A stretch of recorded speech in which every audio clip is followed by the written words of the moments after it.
Hello दोस्तों, मैं हूं आशीष। स्वागत है आपका आज की इस खौफनाक कहानी में।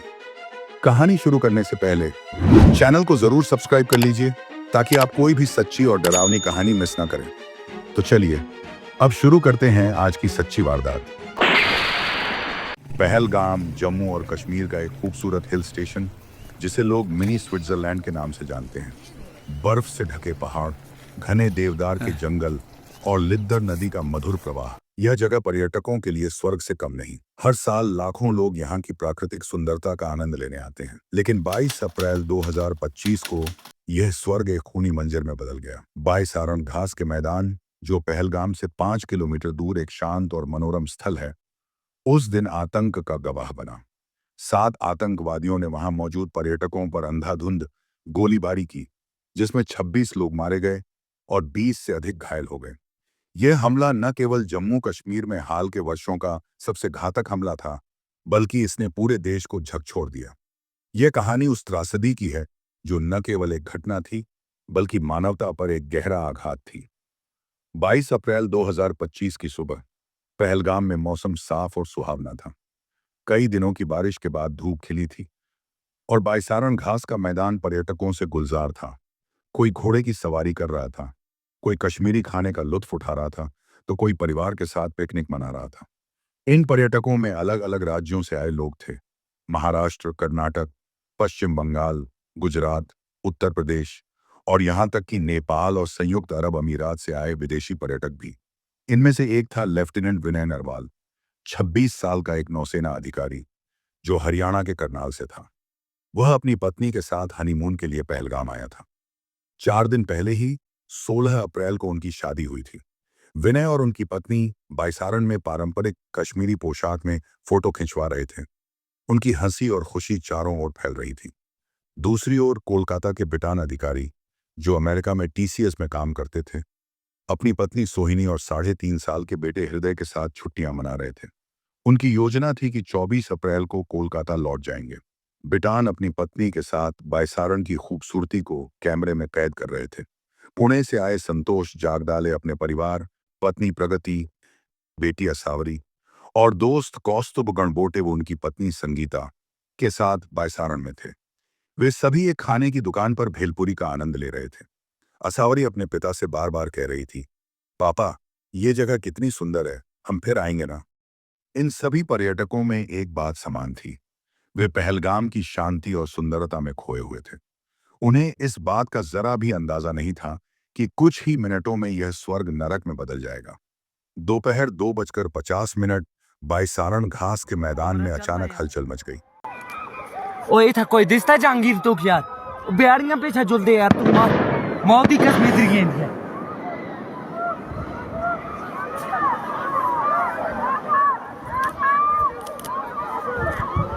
घने जंगल से 7 हथियारबंद आतंकवादी निकले, जिनके पास M4 कार्बाइन और AK-47 राइफलें थीं। वे सैन्य वर्दी में थे, जिसके कारण कुछ पर्यटकों ने उन्हें शुरू में सुरक्षा बल समझ लिया। लेकिन जैसे ही उन्होंने गोलीबारी शुरू की, वहां मौजूद हर व्यक्ति की सांसें थम गईं। आतंकवादियों ने पहले भीड़ को डराने के लिए हवा में गोलियां चलाईं। फिर उन्होंने व्यवस्थित रूप से पर्यटकों को निशाना बनाना शुरू किया।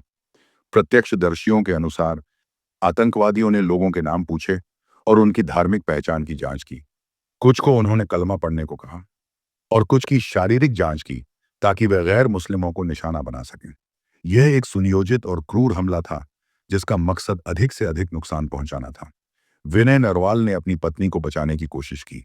उन्होंने अपनी पत्नी को एक पेड़ के पीछे छिपने को कहा, लेकिन एक आतंकवादी ने उन्हें देख लिया। विनय की पत्नी ने बाद में बताया, मैंने उनसे कहा, मुझे भी मार दो, तुमने मेरे पति को मार दिया। लेकिन एक आतंकवादी ने कहा, मैं तुम्हें नहीं मारूंगा, जाओ यह बात मोदी को बताओ। बिटान अधिकारी अपने बेटे हृदय को गोद में उठाकर भागने की कोशिश कर रहे थे, लेकिन एक गोली उनकी पीठ में लगी और वे वहीं गिर पड़े। उनकी पत्नी सोहिनी और बेटा सुरक्षित बच गए, लेकिन बिटान की जान चली गई। संतोष जागदाले और कौस्तुभ गणबोटे को आतंकवादियों ने निशाना बनाया जब उन्होंने पूछा, तुम हिंदू हो या मुस्लिम? असावरी ने अपने पिता को बचाने की कोशिश की, लेकिन वह असहाय थी। दोनों पुरुषों को गोली मार दी गई। एक स्थानीय कश्मीरी शिया मुस्लिम, सैयद आदिल हुसैन शाह, ने पर्यटकों को बचाने की कोशिश की। उन्होंने एक आतंकवादी से उसकी राइफल छीनने की कोशिश की, लेकिन इस प्रयास में उनकी जान चली गई। उनकी बहादुरी ने कई लोगों की जान बचाई, लेकिन वह खुद इस त्रासदी का शिकार हो गए। हमले के दौरान बाईसारण में दहशत का माहौल था। लोग चीख रहे थे, कुछ भागने की कोशिश कर रहे थे, लेकिन खुले मैदान में छिपने की कोई जगह नहीं थी। आतंकवादियों ने बॉडी कैमरों का इस्तेमाल किया, जिससे यह स्पष्ट था कि वे इस हमले को रिकॉर्ड कर रहे थे, संभवतः प्रचार के लिए। यह तकनीक लश्कर-ए-तैयबा जैसे संगठनों की आम रणनीति रही है। कुछ पर्यटकों ने अपने मोबाइल फोन से वीडियो बनाए, जो बाद में सोशल मीडिया पर वायरल हो गए। एक वीडियो में एक व्यक्ति शांतिपूर्वक घास के मैदान में चल रहा था जब अचानक गोलियों की आवाज सुनाई दी। उसने कहा, यह आतंकी हमला है, हम बाल बाल बचे, भगवान हमारी रक्षा करें। एक अन्य वीडियो में एक महिला अपने मृत पति के पास बैठकर मदद की गुहार लगा रही थी। ये दृश्य दिल दहला देने वाले थे। स्थानीय लोग तुरंत हरकत में आए। कुछ ने अपने घोड़ों का इस्तेमाल कर घायलों को बाईसारण से नीचे लाने में मदद की। पहलगाम के अस्पताल में 12 घायल पर्यटकों को भर्ती किया गया, जिनमें से कुछ की हालत स्थिर थी। सेना, अर्धसैनिक बलों और जम्मू कश्मीर पुलिस ने तुरंत क्षेत्र को घेर लिया और आतंकवादियों की तलाश में एक संयुक्त अभियान शुरू किया। हेलीकॉप्टरों को भी तैनात किया गया ताकि आतंकवादी, जो पीर पंजाल रेंज की ऊपरी चोटियों की ओर भाग गए थे, पकड़े जा सकें। हमले की जिम्मेदारी द रेसिस्टेंस फ्रंट (TRF) ने ली, जो पाकिस्तान स्थित आतंकी संगठन लश्कर-ए-तैयबा का एक सहयोगी संगठन है। TRF ने दावा किया कि यह हमला कश्मीर घाटी में जनसांख्यिकीय परिवर्तन के खिलाफ था। अनुसार 2019 में जम्मू कश्मीर के विशेष दर्जे को खत्म करने और 85,000 गैर कश्मीरियों को डोमिसाइल सर्टिफिकेट देने से कश्मीर की पहचान खतरे में थी। हालांकि यह केवल उनका प्रचार था। वास्तव में यह हमला पर्यटन उद्योग को नुकसान पहुंचाने और कश्मीर में अशांति फैलाने की एक साजिश थी।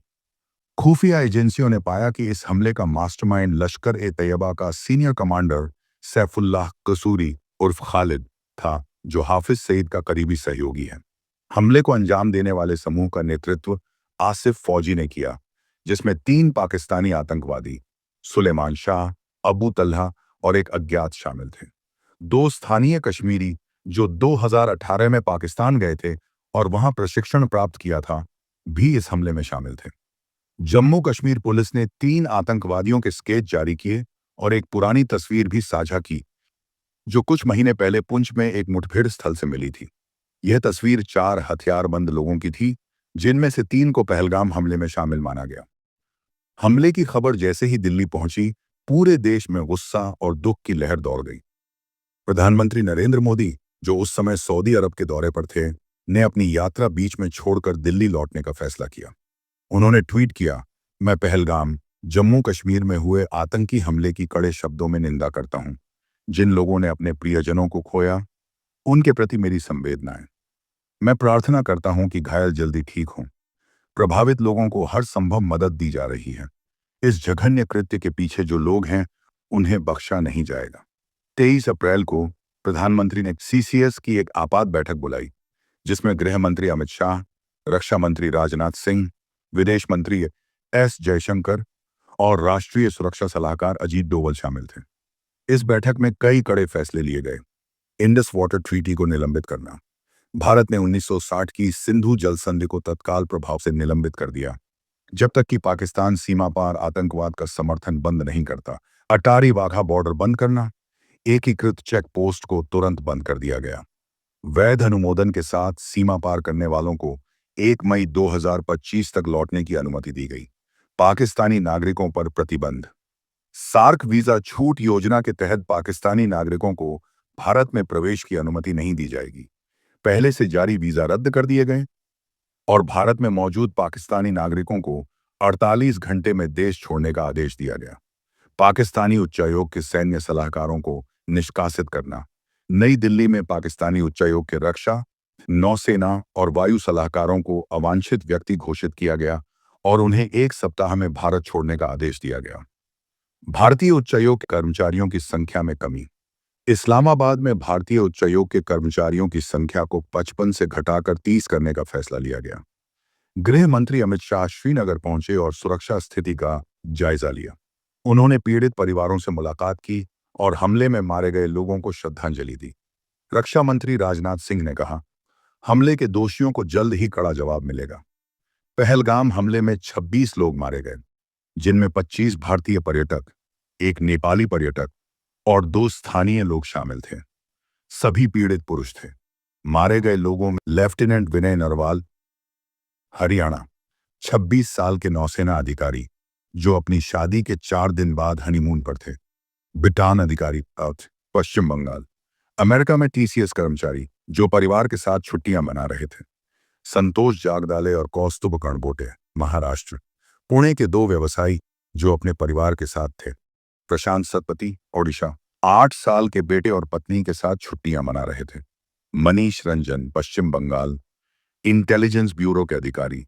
तागे हेलयांग, अरुणाचल प्रदेश, भारतीय वायुसेना के अधिकारी।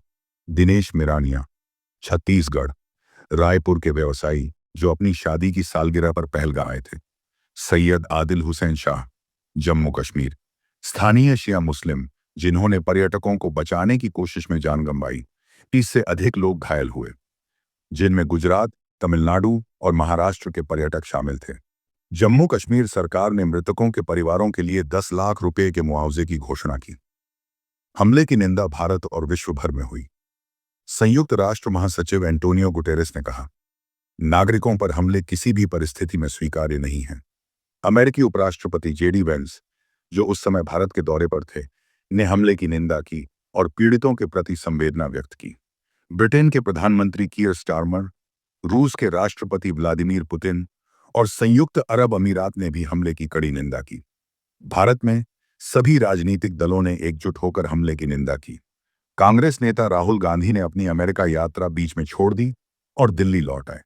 जम्मू कश्मीर के मुख्यमंत्री उमर अब्दुल्ला ने एक सर्वदलीय बैठक बुलाई। पीपुल्स कॉन्फ्रेंस के प्रमुख सज्जाद लोन ने कहा, यह हमला कश्मीरियों की पहचान पर हमला है।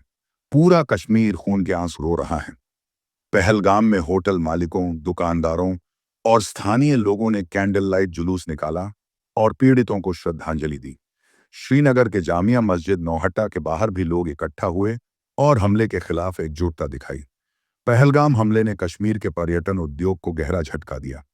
हमले के बाद कई पर्यटकों ने अपनी यात्रा रद्द कर दी और श्रीनगर के लिए उड़ानें बढ़ानी पड़ी ताकि लोग वापस लौट सकें। लेकिन इस त्रासदी ने कश्मीरियों और भारतीयों को एकजुट भी किया। स्थानीय लोगों ने जिस तरह घायलों की मदद की, वह मानवता की मिसाल बन गया। सुरक्षा बलों ने आतंकवादियों की तलाश तेज कर दी। 23 अप्रैल को बारामूला में ऑपरेशन टिक्का के तहत 2 आतंकवादियों को मार गिराया गया, जो घुसपैठ की कोशिश कर रहे थे। राष्ट्रीय जांच एजेंसी (एनआईए) ने पहलगाम पहुंचकर स्थानीय पुलिस की जांच में सहायता शुरू की। यह हमला एक चेतावनी था कि आतंकवाद अभी भी कश्मीर की शांति के लिए खतरा है। लेकिन यह भी सत्य है कि कश्मीर के लोग और भारत सरकार इस खतरे से निपटने के लिए दृढ़ संकल्प हैं। पहलगाम की सुंदरता और शांति को कोई आतंकी हमला छीन नहीं सकता। यह कहानी उन लोगों की है जो इस त्रासदी का शिकार हुए, उन लोगों की जो उनके लिए लड़े और उन लोगों की जो इस स्वर्ग को फिर से जीवंत करने के लिए काम कर रहे हैं। पहलगाम हमला 2025 एक ऐसी घटना थी जिसने पूरे देश को हिला दिया। लेकिन इस त्रासदी ने यह भी दिखाया कि दुख और संकट के समय में लोग एकजुट होकर मानवता की रक्षा कर सकते हैं। सैयद आदिल हुसैन शाह जैसे नायकों की कहानियां हमें प्रेरित करती हैं। पीड़ितों के परिवारों का दर्द कभी कम नहीं होगा, लेकिन भारत की आतंकवाद के खिलाफ लड़ाई और मजबूत हुई है। पहलगाम फिर से अपने पुराने रंग में लौटेगा। पर्यटक फिर से इस मिनी स्विट्जरलैंड की सैर करेंगे। लेकिन 22 अप्रैल 2025 की तारीख हमेशा हमें याद दिलाएगी कि शांति की कीमत कितनी भारी हो सकती है। पहलगाम आतंकी हमले ने न केवल एक खूबसूरत वादी को दागदार किया, बल्कि उन 26 अनमोल जिंदगियों को हमसे छीन लिया, जिनके सपने, हंसी और उम्मीदें हमेशा के लिए अधूरी रह गईं। लेफ्टिनेंट विनय नरवाल, बिटान अधिकारी संतोष जागदाले, सैयद आदिल हुसैन शाह और अन्य सभी शहीदों ने अपनी जान गंवाई, लेकिन उनकी बहादुरी और बलिदान हमें हमेशा प्रेरित करता रहेगा। हम इन वीरों को अपनी हार्दिक श्रद्धांजलि अर्पित करते हैं। हम आपसे अनुरोध करते हैं कि इस त्रासदी में जान गंवाने वाले सभी लोगों के लिए अपने श्रद्धा सुमन अर्पित करें। कृपया कमेंट में अपनी श्रद्धांजलि साझा करें और उनके परिवारों के लिए प्रार्थना करें कि भगवान उन्हें इस अपूरणीय क्षति को सहने की शक्ति दे। आइए हम सब मिलकर एकजुट होकर आतंकवाद के खिलाफ आवाज उठाएं। शहीदों को नमन। जय हिंद।